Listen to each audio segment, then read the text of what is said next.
বিয়ের সময় একমাত্র কন্যাই আপনার ঘরে আসবে। কন্যার বাবার কোনো সম্পত্তি, কোনো খাবার দাবার, কোনো কিছু আপনার জন্য বৈধ নয়। নিজেকে জিজ্ঞেস করে দেখেন, আপনার বাবার রেখে যাওয়া সম্পদ আপনার বোনকে আপনি দিয়েছেন কিনা।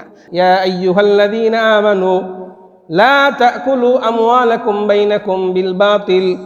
সাবধান সাবধান, একজন আরেকজনের সম্পদ অবৈধভাবে দখল করো না। ইল্লা আন তাকুনা তিজারাতান আন তারাদিম মিনকুম, তবে যদি উভয়ের সন্তুষ্টক্রমে হয় সেটা আলাদা কথা। ওয়ালা তাকতুলু আনফুসাকুম, সাবধান, অবৈধ উপার্জন করে নিজেদেরকে হত্যা করো না।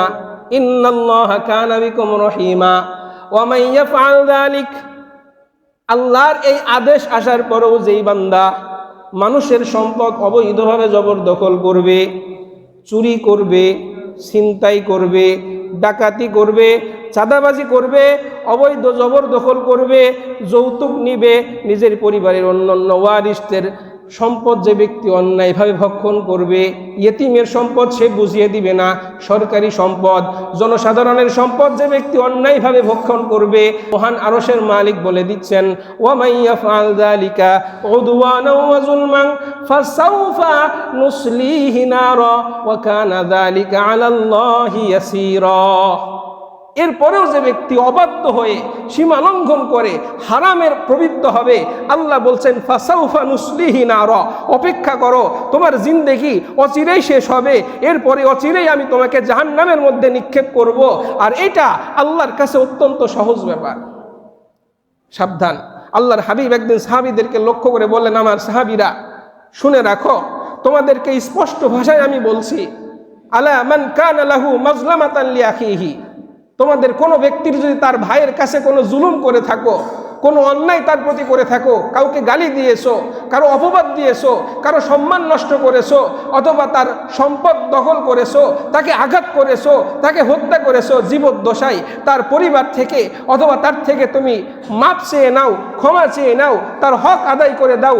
এমন দিন আসার পূর্বেই যেদিন তোমার কোনো সৈন্য সামন্ত থাকবে না, তোমাকে হেল্প করার জন্য কোনো প্রশাসন থাকবে না, তোমার কাছে কোনো টাকা পয়সা থাকবে না, শুধু থাকবে তোমার আমল নামা, শুধু থাকবে তোমার সওয়াব।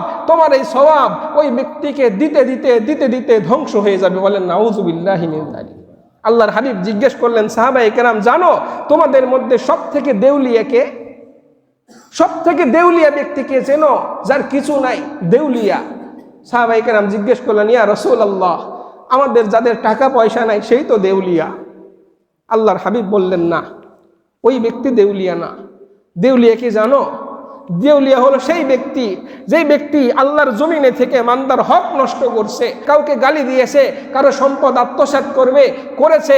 এই ব্যক্তি কিয়ামতের দিন নামাজের সওয়াব নিয়ে উঠবে, যাকাতের সওয়াব নিয়ে উঠবে, হজের সওয়াব নিয়ে উঠবে, পাহাড় পরিমাণ সওয়াব তার অ্যাকাউন্টে থাকবে।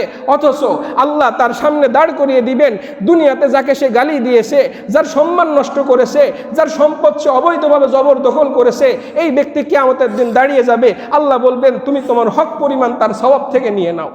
নাউযুবিল্লাহি মিন যালিক। আল্লাহর হাবিব বলেন, সেই ব্যক্তিরা তার কাছে যার পাওনা রয়েছে তারা ওই ব্যক্তির থেকে সওয়াব নিতে থাকবে। আল্লাহর হাবিব বলেন, তার সওয়াব, তার আমল নামা এক সময় শেষ হয়ে যাবে। এরপর তার দায় সে কিভাবে পরিশোধ করবে? আল্লাহর হাবিব বলেন, এরপর ওই ব্যক্তিদের গুনাহ তার অ্যাকাউন্টে চাপতে থাকবে। এটাই হলো আসল দেউলিয়া। তোমরা যাকে দেউলিয়া বলো সে প্রকৃতপক্ষে দেউলিয়া নয়। বর্তমান আমাদের সমাজে চাঁদাবাজি আছে কিনা, চুরি আছে কিনা, অবৈধ সম্পদ আমরা দখল করি কিনা?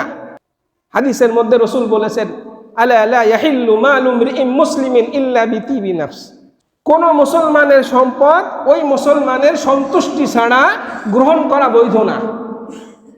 বিবাহ শাদীর ক্ষেত্রে যদি আমরা দেখি, বিবাহ শাদী এখানে যে কত অবৈধ কাজ হয়, কন্যা পক্ষের কাছে আগেই কি করে, দাবি জানিয়ে রাখে ছেলে পক্ষকে এই পরিমাণ সম্পদ দিতে হবে। নাউযুবিল্লাহি মিন যালিক।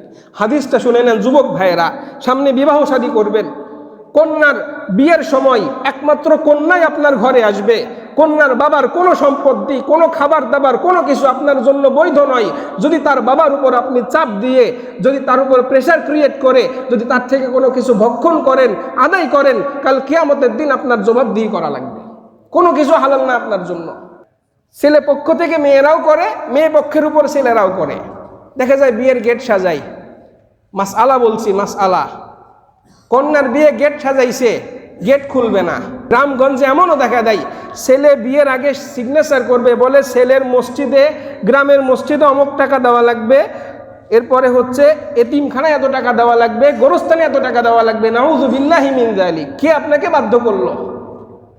এই যে প্রেশার ক্রিয়েট করে আপনি টাকা তার কাছ থেকে নিচ্ছেন, এটা আপনার জন্য হালাল হবে না। মেয়ে পক্ষ থেকে কোনো কিছু গ্রহণ করা হালাল হবে না। বিয়ের সময় বলে দিলেন আমাদের পক্ষ থেকে কিন্তু 60 জন, 100 জন, 200 জন যাবে। কে আপনাকে এটা বৈধ করলো? হারাম হবে।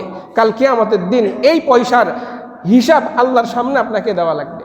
আমাদের সমাজে এমন অনেক বুজুর্গ ব্যক্তি আছেন, অনেক প্রভাবশালী ব্যক্তি আছেন, বড় দুঃখের সাথে বলতে হয়, বাবা মারা গিয়েছে, দাদা মারা গিয়েছে, ফুফুদের সম্পত্তি এখনো আমরা ভাগ বন্টন করে দেই নাই। বাবা মারা গেছে, আমার আয়ত্তাধীন, আমি বড় ভাই, আমার আয়ত্তাধীন ছোট ছোট ভাইয়েরা আছে, বোনেরা আছে, তাদের সম্পদ মালিক কে? বাবা মারা যাবার সাথে সাথে আমার ছোট ভাইটা তার সম্পদের মালিক হয়ে গিয়েছে, আমার বোনটা তার সম্পদের মালিক হয়ে গিয়েছে, অথচ আমি কি করছি? তাকে লালন পালনের দোহাই দিয়ে সব সম্পদ আমি একা ভোগ করছি। ওই মাল আমি কাজে খাটিয়ে অন্য জায়গায় আমার নামে সম্পদ করছি, কিন্তু ভাই এবং বোনদের সম্পদ আমি বুঝিয়ে। এই মসজিদ থেকে নিজেকে জিজ্ঞেস করে দেখেন, আপনার বাবার রেখে যাওয়া সম্পদ আপনার বোনকে আপনি দিয়েছেন কিনা? যেদিন আপনার বাবা মারা গিয়েছে সেই দিন ওই সম্পদে আপনার বোন অধিকারী হয়ে গিয়েছে। তার আপনার বোনকে জিজ্ঞেস করা ছাড়া, তার মালকে আলাদা করে দেওয়া ছাড়া কোনো উপার্জন আপনার সম্পদ থেকে হালাল নয়, হালাল নয়, হালাল নয়। কোনোদিন বোনকে জিজ্ঞেস করেছেন, বাবা তো মারা গেল কতদিন হয়েছে, বোন এই সম্পদ তোমার, তুমি যদি চাও এই সম্পদ তুমি এখনই নিয়ে নিতে পারো। এরপরে বোন যদি বলে ভাই আপনি রাখেন, পরে যদি আমার প্রয়োজন হয় আমি নিব, তখন হালাল আছে। তবু এটা একদম তার সম্পূর্ণ সন্তুষ্ট চিত্তে নেওয়া ছাড়া হালাল হবে না। আমাদের সমাজে এমন কয়জন পাওয়া যাবে? একদিন এক ভাই আমাকে জিজ্ঞেস করছেন, হুজুর আমার স্ত্রীর অভিযোগ আমার তো কোনো সম্পদ নাই, আমি কোথা থেকে দান সদাকা করব? আমি ভাইকে বললাম, কেন তার সম্পদ থাকবে না? কেন তার সম্পদ থাকবে না? একজন মেয়ে তার বাবার পৈতৃক সম্পত্তি থেকে যা পায় এটা তো তার মেয়ের সম্পদ। একজন মেয়ে তার স্বামীর বিবাহের সময় যে মোহনার টাকা পায় সে সম্পদের মালিক সে মেয়ে।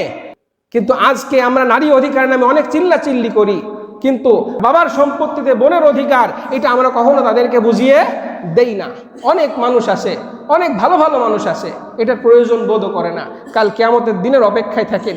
সূরা নিসার শুরুতে আল্লাহ বলেছেন, ওয়া আতুল ইয়াতামা আমওয়ালাহুম ওয়ালা তাতাবাদদালুল খাবিসা বিত-তাইয়্যিব। আরবে প্রভাবশালী লোকেরা বাবা মারা গেলে ছোট ছোট সন্তান যারা থাকতো তাদেরকে মাল সম্পদ দিতে চাইতো না। আল্লাহ কোরআনের মধ্যে বলছেন, সূরা নিসার শুরুতে 2 নম্বর আয়াতে আল্লাহ বলছেন, ওয়া আতুল ইয়াতামা আমওয়ালাহুম ওয়ালা তাতাবাদদালুল খাবিসা বিত-তাইয়্যিব। সাবধান, এতিমদের সম্পদ তাদেরকে বুঝিয়ে দাও। ওয়ালা তাতাবাদদালুল খাবিসা বিত-তাইয়্যিব। বাবা সম্পদ রেখে গিয়েছে বা ভাইয়ের সম্পদ আছে, আপনি মনে করছেন এতিমকে কমাটা দিলেও হবে, অল্প দিলেও হবে। আল্লাহ বলছেন, ওয়ালা তাতাবাদদালুল খাবিসা বিত-তাইয়্যিব। সাবধান, ভালো মালের সাথে খারাপ মালের মিশ্রণ করো না। ওয়ালা তাকুলু আমওয়ালাহুম ইলা আমওয়ালিকুম। তোমাদের সম্পদের সাথে মিশিয়ে তোমরা এতিমদের সম্পদ ভক্ষণ করো না। ইন্নাহু কানা হুবান কাবীরা। নিশ্চয়ই এই সম্পদ, এই গুনাহ আল্লাহর কাছে বড় ধরনের গুনাহ। ইন্নাল্লাযীনা ইয়াকুলুনা আমওয়ালাল ইয়াতামা যুলমান। নিশ্চয়ই যারা এতিমের সম্পদ অন্যায়ভাবে গ্রাস করে, ইন্নামা ইয়াকুলুনা ফি বুতুনিহিম নারা। ভাইরা আমার, আমাদের সম্পদ, আমাদের উপার্জন হালাল আছে কিনা? আমি কি কোনো মানুষের কাছ থেকে টর্চার করে টাকা পয়সা নিয়ে নিচ্ছে কিনা? আল্লাহর হাবিব বলে গিয়েছেন, সাবধান, কোনো ব্যক্তি যদি অন্য ভাইয়ের হক নষ্ট করে সেই ব্যক্তি জাহান্নাম যাবে। আল্লাহ তার জন্য জান্নাতকে হারাম করে দিয়েছেন। সাহাবীরা জিজ্ঞেস করলেন, ইয়া রাসূলুল্লাহ ওয়া ইন কানা শাইআন ইয়াসীরান। যদি সামান্যতম বস্তু কেউ কারোর থেকে জবরদখল করে তবুও কি সে জাহান্নামে যাবে? আল্লাহর হাবিব বললেন, ওয়া ইন কানা কাযীবাম মিন আরাকা। যদি আরাক গাছের একটা কর্তিত ডাল, যেটা আরবের কাছে বাহ্যত কোনো মূল্যই রাখে না, আল্লাহর হাবিব বলছেন এই একটা ডালও যদি কেউ কারো অলক্ষ্যে অন্যায়ভাবে ভক্ষণ করে, কাল কিয়ামতের দিন সে জাহান্নামে যাবে, আল্লাহ তার জন্য জান্নাতকে হারাম করে দিবেন।